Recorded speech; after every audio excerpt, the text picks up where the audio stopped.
दूसरा पक्ष कहता है हमने कर्जा माफ किया। अरे चर्चा इस बात की होनी चाहिए कि 75 साल के बाद भी ये किसान कर्जदार क्यों है। कोई भीख नहीं मांग रहा आपसे कि उसको कर्जा के जरा सा माफ कर दिया, ऐसे दिखाया जाता है पता नहीं क्या कर दिया। सभापति महोदय, जब तक उसकी फसल का दाम नहीं मिलेगा तब तक उसकी स्थिति सुधर नहीं सकती। जब तक उसके खेत को पानी नहीं मिलेगा, उसे बिजली समय पर नहीं मिलेगी, उसे बीज खाद नहीं मिलेगा, तब तक अपन केवल सहानुभूति नहीं बटोर सकते कि हमने कर्जा जरा सा माफ कर दिया। ऊंट के मुंह में जी रहा है वो। सभापति महोदय, मैं कुछ आंकड़े रखना चाहता हूं सदन में।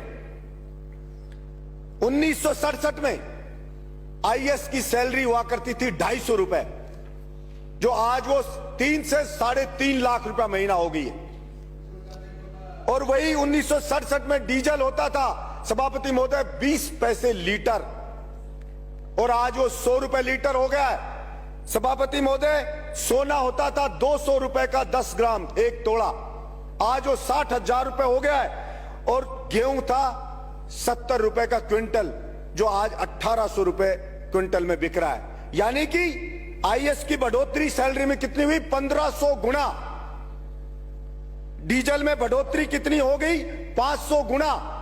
सोने में बढ़ोतरी कितनी होगी? 300 गुना। और किसान के गेहूं की फसल की कीमत कितनी बढ़ी? मात्र 25 गुना। अब कहां 1500 गुना और कहां 25 गुना। भला वो कैसे उसकी स्थिति सुधर सकती है? हर चीज की महंगाई बढ़ गई है। कृषि के उपकरण है, उनकी महंगाई बढ़ गई है, लेकिन उसकी फसल को नहीं खरीदती सरकारें। अब गेहूं पे 10% बढ़ाई है, 200 ये कह दिया 2110 रुपए। सभापति महोदय, हमारे मंत्री जी हैं, खुद किसान हैं, वो जानते हैं कि खर्चा गेहूं पे 1 बीघा का खर्चा किसान का आता है 1800 रुपया बीघा पे आता है। 18 जैसे एक जो क्विंटल पर 1800 और 18,000 रुपया 1 बीघा पे आता है। मात्र 10 क्विंटल के लगभग गेहूं पैदा होता है। जो 1800 के हिसाब से बेचे तो 18,000 का वार, उसका खर्चा भी 18,000 आता है, पैदा भी 18,000 हो रहा है। तो उसकी स्थिति भला कैसे सुधरेगी? सरसों की फसल करो तो उसके ऊपर भी वही 11,000 के समथिंग खर्चा आ जाता है, और वो बिकती है तो वही 18,000 20,000, और कभी पाला पड़ गया तो बर्बाद हो गया। गेहूं में अगर हवा चल गई, गिर गया गेहूं तो बर्बाद हो गया। तो भला वो किसान कैसे बेचारा उठ सकता है? और सिर्फ बातें होती है किसान की, 6,000 दे दिया, कोई कहता है कर्जा दे दिया, कोई कहता है ये दे दिया, कोई कहता है थोड़ी सी बिजली दे देंगे, ये दे देंगे। मैं तो ये कहता हूं आप पूरा दाम ले लीजिए, मत दीजिए कुछ भी आप, लेकिन ये जो 1500 गुना बढ़ी आईएएस की सैलरी, या तो उस आईएएस की सैलरी को भी घटा के वही 25 गुना लिया हो आप।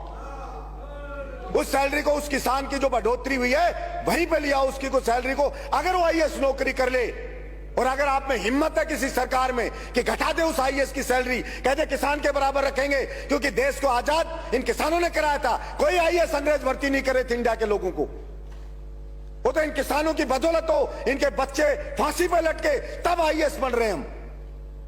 लेकिन पॉलिसी बनती है तो वही आईएएस राय देते हैं सरकार को कि बजट नहीं है, किसान को पैसा नहीं दे सकते, किसान की फसल को नहीं खरीद सकते। मैं कहता हूं एमएसपी 2110 रुपए गेहूं की क्यों हो?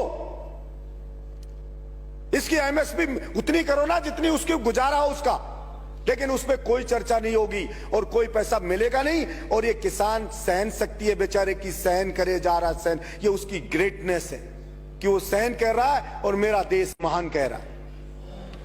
अब फौज में जाता था सभापति महोदय, उसका बेटा एक्सरसाइज करता था, फौज की भर्ती भी बंद कर दी है। पुलिस में जाता था सभापति महोदय, दौड़ भाग करता था, खेत में काम करता था, फिजिकल फिट होता है, मजबूत होता है, बहादुर होता है, दौड़ भाग करके पुलिस कांस्टेबल बन जाता था। कोई मिलिट्री में जाके, अब मिलिट्री का भी बंद, पुलिस कांस्टेबल में आईएएस जैसा पेपर पकड़ा देते हैं। उसकी फिजिकल फिटनेस को कोई देखते ही नहीं है। अब उसमें पेपर में कौन सेलेक्ट होता है? वही जो ट्रक चलाने वाला खरीद के 10 लाख मिलाया वो सेलेक्ट हो जाता है। इसलिए सभापति महोदय, मैं आपके माध्यम से सरकार से गुजारिश करता हूं कि केवल किसान किसान बात करने से नहीं होगा। वास्तव में आज किसान को सबसे ज्यादा न्याय की जरूरत है, और उसके साथ हमें न्याय करना पड़ेगा। नहीं वो किसान के बच्चे जो अंग्रेजों से लड़े थे, जिस दिन उसने ठान लिया उस दिन फिर आप सोचना क्या हाल होगा। इसलिए मैं समझता हूं उठा उठा के फेंक देंगे और होगा क्या, मूली की तरह पाड़ पाड़ के फेंक देंगे आपको और क्या होगा, ये होगा।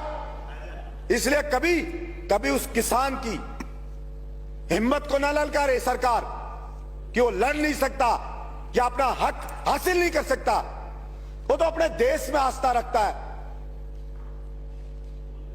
तो सहन करे जा रहा है। और ये सभापति महोदय मैं बात करूंगा जैसे आवारा पशुओं की, ये एक बड़ा आंदोलन इन आवारा पशुओं के लिए भी होगा। किसान की फसल को खा रहे हैं ये रोजड़े, सुअर, आवारा। और मैंने पहले भी कहा अरे आदमियों की नसबंदी करते हो, इनकी नसबंदी करके ही रोक दो। हम छोटे बच्चे थे तो बछड़ों की नसबंदी करवाता था किसान। आवारा ये जब नंदी है उनकी नसबंदी कर दो। और गाय को अगर सच में बचाना चाहते हो आप गौशाला में अनुदान देते हो, किसान को दो ना अनुदान कि वो घर पे गाय को पाले। हम अनुदान देंगे तो किसान की स्थिति भी सुधरेगी और हमारी गाय माता भी बचेगी।